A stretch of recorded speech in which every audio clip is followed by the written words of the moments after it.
The courtroom was packed with press cameras and high expectations as Jasmine Crockett entered the chamber for what was supposed to be a televised civic debate hosted by none other than Judge Judy herself. Known for her no-nonsense attitude and lightning-fast judgments, Judy had always prided herself on controlling the room with unmatched authority. Jasmine, however, was no ordinary guest. She walked in calm, confident, dressed, not to impress, but to make a statement when the moderator introduced the segment as a special conversation on community justice and law in the modern era. Few expected it to become one of the most talked-about confrontations ever aired. Live Judge Judy Dugdee wasted no time diving into her critique, addressing Jasmine with a sharp tone from the start. She accused her of being too loud, too aggressive, too political. Judy's words echoed with a dismissiveness that caused visible discomfort among some in the audience. But Jasmine didn't flinch. She responded with measured grace, saying, "I speak with urgency because our people suffer in silence every day." Judge Judy rolled her eyes and cut her off. "Do not preach to me, young lady. I have seen more than you could ever understand." That moment sparked the shift. The point of no return for both women and everyone watching knew the heat had only just begun. Instead of backing down, Jasmine leaned forward and locked eyes with Judy. She said, "Judge, you built a career off silencing people in 30 seconds flat. But that doesn't make you right, it just makes you practiced." The crowd audibly gasped, and the bailiff even looked over, unsure whether to intervene. Judge Judy slammed her gavel not once but twice, enough. She barked, "This is my court, not your campaign rally." Jasmine replied softly, "But the courtroom belongs to the people, not to a gavel. Your authority ends where truth begins, and right now the truth is being spoken, whether it fits your format or not." Judy glared and accused Jasmine of disrespecting the bench, the institution, and every legal tradition she claimed to stand for.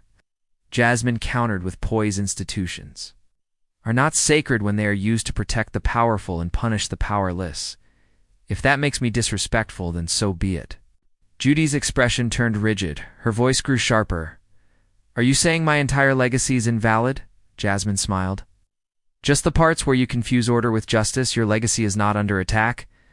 "Judge, it's just being challenged by a different perspective." That statement brought a pause that stretched across the room, so tense you could feel the breath leave the air. The audience remained silent, almost reverent, as the two women stared each other down. Judge Judy tried to shift the narrative by asking a rapid-fire legal question designed to trip Jasmine, but Jasmine answered it point by point, citing precedent, quoting rulings, and breaking down complex concepts into clear, sharp language. "You see," she said, "I didn't come here to shout. I came here prepared, and that's what you didn't expect. You thought I'd crumble, but I'm carved from concrete, built by courts that tried to bury me." Judy tried to interrupt, but her voice faltered as Jasmine kept going, uninterrupted, eloquent, and unyielding. Judy regained her composure and scoffed. "You're dramatic, that's all. It's all theater." Jasmine's tone didn't change, maybe. "But if the system can stage oppression, then I can stage resistance." She then referenced specific cases where justice was delayed and denied due to prejudice, citing names and dates and showing a level of detail that stunned even the legal experts in the room. "You call it drama, I call it defense. I don't just talk the talk. Judge, I live what your courtroom only pretends to." touch. The crowd erupted in applause, the moderator unsure whether to allow it or stop it entirely. Judge Judy stood and pointed her gavel toward Jasmine. "You think applause validates you. It doesn't. The law is not a popularity contest." Jasmine replied, "The law is not a game, and if applause comes from truth, then maybe you should wonder why you never hear it in your own court." The moderator tried to intervene again, but Jasmine had turned the courtroom into a classroom, and her voice became the only one people cared to hear. She was no longer debating Judy, she was addressing a nation of watchers who had been waiting to see someone like her stand tall and speak. "Free." Judge Judy tried to shut it all down. "I won't allow this grandstanding," she snapped. Jasmine calmly replied, "You allowed decades of judgment without listening. You can allow 10 minutes of truth. You may control the furniture, but not the facts. And those facts are this: system's flaws are not hypothetical. They are historical, systemic, and personal to people like me." Judy's jaw tightened, but no words came out. Jasmine had effectively placed the entire courtroom under her spell, not with volume, but with vision and her ability to dissect complex issues. With lived experience and moral clarity, Judy reached again for authority demanding. Jasmine, sit and respect the format. Jasmine, however, stood taller. I am not here for format. I am here for justice. I do not fear gavel slams. I fear silence in the face of suffering. You can end this session, but you can't end the question, and today that question is echoing louder than your verdicts ever will.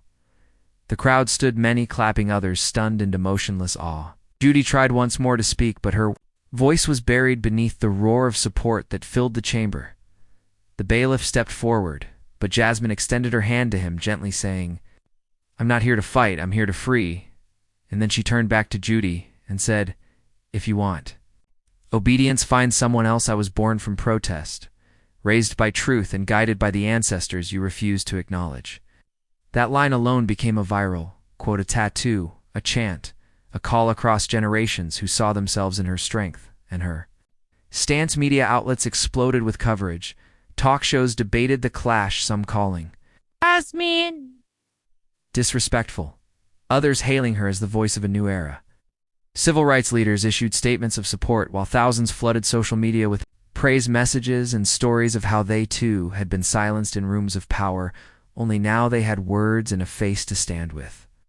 And to speak through Jasmine Crockett was no longer just a voice, she had become a movement. Judge Judy released a brief statement saying she had always demanded respect in her courtroom and expected no less from her guests. But it rang hollow to many who had witnessed the exchange firsthand. The clip had already surpassed millions of views and was being studied in classrooms, podcasted over the airwaves, and quoted in city council meetings.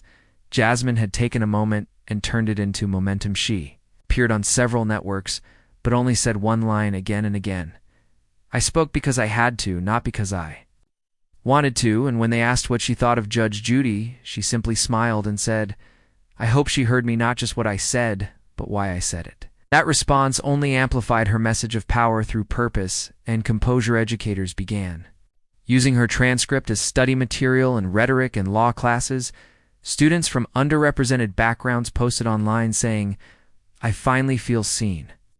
College debates quoted her verbatim, and mural artists painted her face in cities she had never even visited, yet her presence had traveled far beyond the courtroom and settled deep into the public conscience. Meanwhile, Judge Judy's team tried to frame the incident as a misunderstanding, but it was too late. The world had seen a cultural collision and knew exactly who had emerged, standing taller in a rare editorial. A major newspaper wrote, Jasmine didn't just respond, she rewrote the role of guest into that of guardian, protector, and pioneer of public voice. Jasmine returned to her district to a hero's welcome. Not that she wanted it, she reminded her supporters, this wasn't about viral clips, but about real justice, the kind that changes lives, not headlines. She resumed her work, quietly, still, fiercely advocating, still listening, still listening, still carrying the weight of those who had no voice in rooms she now commanded. Months later, she gave a speech at a national conference on justice reform and ended with the words, they tried to silence me, but they gave me a microphone instead, and I'm going to use it until every corner of this country hears those they've chosen to ignore. That line was met with standing ovation, tears, and renewed purpose for everyone in that room. The moment with Judge Judy faded from scandal to symbol. It became less about conflict and more about catalyst. It reminded people that authority is not always wisdom, and that power must always be questioned, especially when it demands silence from those who suffer. It wasn't just courtroom drama, it was American reckoning. Years later, scholars would reference Jasmine's response as one of the most pivotal public moments in civic discourse. Her courage stood beside historic acts of defiance, not because of volume, but because of vision. She had not just talked back, she had talked forward, creating space for others to speak where none had existed before. The end, Judge Judy may have entered that room expecting control, but she left with something far more lasting. She left with the echo of a truth, too. Strong to silence, Jasmine Crockett did not walk into that courtroom to win.